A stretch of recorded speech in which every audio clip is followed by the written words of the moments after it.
Boa noite, meus irmãos. Que a paz do Mestre Jesus esteja em nossos corações. Vamos continuar o estudo do Livro dos Espíritos a partir da questão 529. E nós estamos falando da influência dos espíritos no nosso dia a dia. Então, qual a possibilidade do espírito, por uma ação direta, agir sobre a matéria e modificar a nossa vida? É bem esse o caminho, né? Nós falamos em questões anteriores sobre a escada, falamos sobre algumas situações em que a pessoa deve desencarnar, então o espírito provocaria essa desencarnação, mas entendemos que o nosso livre-arbítrio é sempre respeitado. Então, os espíritos podem nos intuir, mas as decisões são nossas. Então, continuando nessa linha, Kardec pergunta na questão 529. Que deve pensar das balas encantadas, de que falam algumas lendas e que fatalmente atingem o alvo? Pura imaginação. O homem gosta do maravilhoso e não se contenta com as maravilhas da natureza. Então, dizer que a bala não estava perdida, né? Infelizmente, na nossa sociedade acontece muito isso, no Rio de Janeiro, nas favelas, nas grandes cidades, de confrontos entre bandidos e a bala perdida atinge uma criança, atinge pessoas que não têm nada a ver com o conflito, né? Então nós precisamos entender assim, que não existe o acaso, que tudo acontece segundo uma necessidade. Aquele espírito estava ali, naquele momento, e foi alvejado, e acaba desencarnando, às vezes uma criança, e tudo isso faz parte de uma situação maior, em que as pessoas envolvidas vão, através do sofrimento, ter novas lições, o aprendizado. Só podemos considerar dessa forma se nós acreditarmos plenamente em Deus, na sua justiça, na sua bondade e na sua misericórdia. Senão, veríamos injustiça em muitas situações da vida, o que não é real, porque, como diz o ditado, não cai uma folha da árvore sem que seja a vontade do Pai. Então, às vezes, nós não entendemos e supervalorizamos situações. Então, a desencarnação não é o fim, não é a separação absoluta, também não é um castigo. É uma passagem de planos. E, nesse caso, é uma prova para aqueles que ficam, assim como para aquele que vai nessa circunstância surpreendente, né? Uma coisa inesperada. Então, é assim que nós precisamos ver as situações da vida, todas elas. Com misericórdia, sim. Não fôssemos capazes, não aconteceria.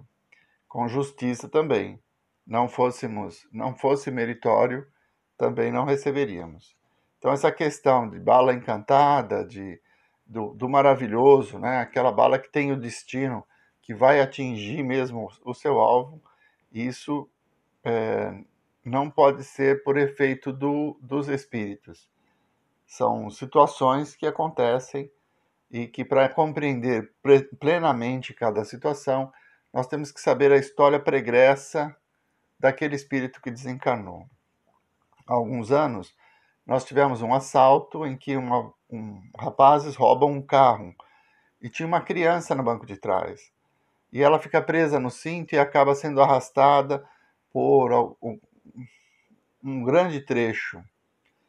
Para todos, para nós, uma coisa chocante. Nossa, como pode, né?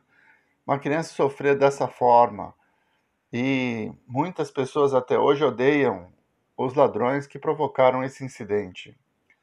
Mas esse mesmo espírito que desencarnou dessa forma veio nos revelar, através de uma psicografia, que ele tinha como romano, em tempos antigos, fazia com os seus concorrentes nas corridas de biga essa mesma situação. Era um artifício que ele usava para ganhar as corridas. Então a sua consciência pesada pedia a reparação, por isso ele desencarnou dessa forma. Então é muito difícil nós sabermos exatamente qual a história daquele espírito que passou pela situação final, né? De uma bala perdida, de acidentes fortuitos, né? O carro escorrega, fura um pneu, atravessa uma calçada e a outra pessoa que estava passando por ali, por acaso, acaba desencarnando. Só sabendo a história pregressa de cada espírito é que vamos saber exatamente o porquê de cada situação. Como nosso alcance ainda é limitado, devemos confiar em Deus. Amá-lo acima de tudo, como diz a lei maior, confiante que sempre, em todas as circunstâncias, a justiça e a misericórdia vão prevalecer. Vamos em frente. 529A. Os espíritos que dirigem os acontecimentos da vida podem ser impedidos em sua ação por outros espíritos que queiram o contrário? O que Deus quer tem de acontecer. Se houver demora ou impedimento, é por sua vontade. Então, nós entendemos que os espíritos, por maior que seja o seu desejo, por maior que seja a sua capacidade de manipular fluidos, de influenciar pessoas, eles não têm o poder de transformar a vontade do Pai. Ela vai sempre prevalecer. Tá? Então, não há espíritos que possam impedir a prática da lei. Todos nós somos imbuídos do livre-arbítrio. Nós podemos escolher nossos caminhos. As nossas escolhas trazem consequências. Então, por mais que tenhamos o desejo de auxiliar outras pessoas que passam por situações difíceis, nós não vamos conseguir interferir. O que nós vamos conseguir é, de uma forma misericordiosa, caridosa, auxiliar aquela pessoa para que ela suporte. Mas derrogar a lei, não vamos. Então, o que é nosso, plantamos, vamos colher. Aquele que está ao nosso lado também está colhendo. Aí ele está sob um sofrimento intenso, então podemos ajudá-lo, mas nunca vamos derrogar a lei do Pai. Ele vai ter que passar por aquilo que é necessário para a sua própria evolução e segundo as suas próprias escolhas. Porque quando nós vivemos a consequência dos nossos atos, às vezes nos sentimos injustiçados, porque não temos a ideia do todo.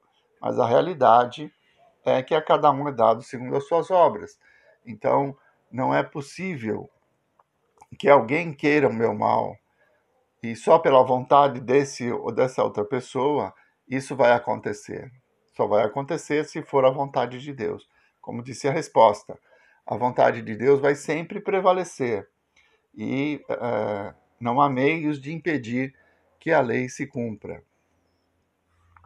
530. Os espíritos levianos ou zombeteiros não podem criar pequenos embaraços à realização dos nossos projetos e atrapalhar as nossas previsões? Numa palavra, serão eles os autores das chamadas pequenas misérias da vida humana? Eles se comprazem em vos causar aborrecimentos que são provas para vós, a fim de exercitar a vossa paciência. Cansam-se, porém, quando veem que nada conseguem. Entretanto, não seria justo nem acertado responsabilizá-los por todas as decepções que experimentais e de que sois os principais culpados pela vossa irreflexão. Convence-te, pois, de que se a tua louça se quebra, é mais por descuido teu do que por culpa dos espíritos. Essa questão, ela vem corroborar aquilo que a gente acabou de dizer.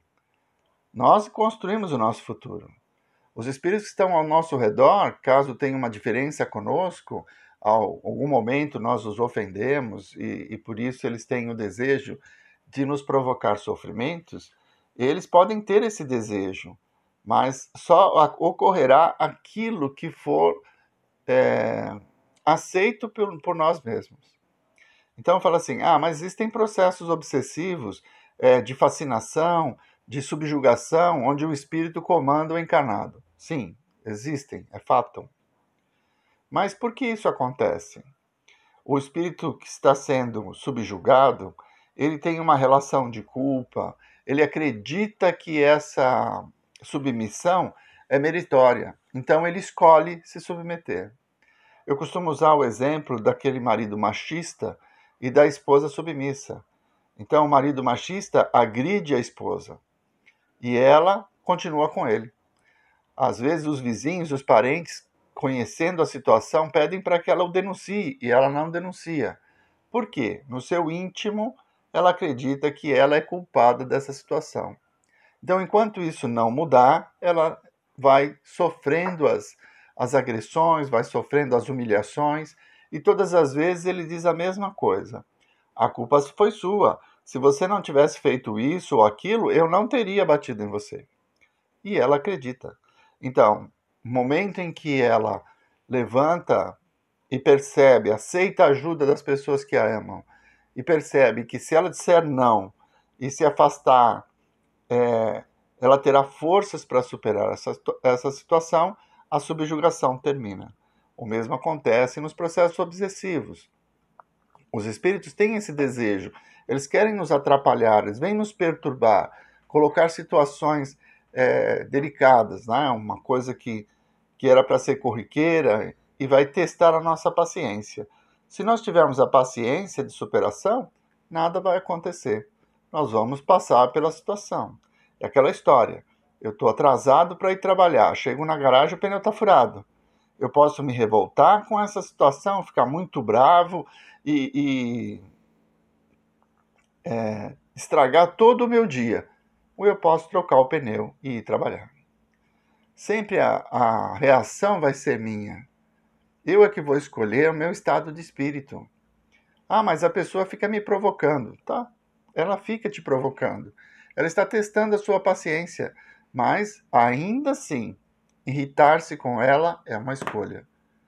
Nós podemos simplesmente ignorá-la ou deixar essa situação, conviver com essa situação de uma forma mais pacífica. E aí ele se cansa e vai embora. Então é esse o sentido que os espíritos nos colocam nessa resposta. O equilíbrio, o desejo, o mal está em nós e não no outro. Por maior que seja a ação do espírito, por mais que ele deseje nos prejudicar, as situações pelas quais nós vamos passar estão relacionadas com o nosso merecimento, lei de causa e efeito. Então, no momento da colheita, vamos colher, às vezes com dor, mas não necessariamente com sofrimento. À medida que a nossa fé aumenta e nós confiamos na justiça de Deus, nós vamos entender que aquelas situações, por mais contrárias que possam ser da nossa vontade, são nossas. E se nós tivermos a serenidade e pedir ajuda a Deus para fortalecidos superá-las, nós vamos superá-las. Senão Deus não seria misericordioso. Mas nós podemos nos revoltar, olhar para o carro com o pneu furado, xingar e brigar e estragar o nosso dia, construindo uma energia negativa. Ou podemos só trocar o pneu, agradecer que temos o step e vamos embora, vamos em frente, apesar dos percalços. 530A. Os espíritos que provocam contrariedades agem em consequência de animosidade pessoal ou atacam o primeiro que aparece, sem motivo determinado, unicamente por malícia. Ambas as coisas. Às vezes são inimigos que fizestes nesta vida ou em outra existência e que vos perseguem. De outras vezes, não há motivo algum. Às vezes a pessoa está passando pela rua e ela olha um carro novinho, último tipo, e ela se sente tão inferiorizada porque não tem condições de ter, que ela vai lá e risca o carro. É uma inveja que ela tem. Ela nem conhece o dono do carro. Ela não está fazendo contra o dono do carro. Ela está revoltada com ela mesma. Não consegue suportar. E por isso faz uma atividade, né? Realiza o mal. Porque não se conforma com a própria situação. Então os espíritos são assim. Alguns estão afinizados conosco por situações do passado em que nós os ofendemos por algum motivo e levamos à construção da mágoa ou do ódio. E por isso eles acreditam que só vão ser felizes quando nós sofrermos aquilo que eles sofreram. Essa é uma situação. A outra situação é a revolta consigo mesmo. A pessoa não consegue ser feliz e quer impedir os outros de serem felizes também. Então age nesse sentido, mesmo que não tenha nenhuma ligação. Não existe uma regra absoluta para esses processos. A regra é uma que eu gosto de usar muitas vezes. Diga-me o que pensas, eu te direi com quem andas. Se os nossos pensamentos são vigiados, se nós estamos confiantes na justiça de Deus, na sua misericórdia, estaremos bem, estaremos equilibrados. Se nós estamos revoltados com a vida, não aceitamos a nossa própria situação, nós estaremos desequilibrados e, por isso, em companhia de espíritos inferiores que também desejam que esse desequilíbrio aumente e que as nossas aflições sejam amplificadas. Então, tudo está em nossas mãos. Somos nós que vamos abrir a janela, abrir as portas da nossa casa íntima, que é a nossa mente, e convidar as pessoas que estão ao nosso redor. Se estivermos em oração, se estivermos equilibrados, vigiando os nossos pensamentos, exercitando a nossa fé, estaremos sendo influenciados por bons espíritos. Se estivermos desequilibrados, revoltados com a vida, vivenciando uma contrariedade, estaremos cercados de espíritos dessa natureza que vão ampliar os nossos problemas. Não vão criá-los, mas vão ampliá-los, se nós assim o permitirmos, porque sempre o nosso livre-arbítrio vai ser respeitado. O tema é interessante, nosso tempo já está no final, então na semana que vem nós vamos continuar no mesmo assunto, a partir da questão 531. Vamos à nossa prece? Mestre Jesus, nós vos agradecemos, Senhor, por mais essa oportunidade de estudar um pouco mais sobre a vossa doutrina. Que busquemos compreender que somos nós os construtores da nossa existência. Que somos nós que podemos nos tornar pessoas felizes ou infelizes, segundo a nossa resignação diante da verdade, da misericórdia e do amor do Pai, que nos oferece o necessário a cada instante. Muito obrigado, Mestre Jesus. Muito obrigado, meus irmãos. Uma boa semana a todos.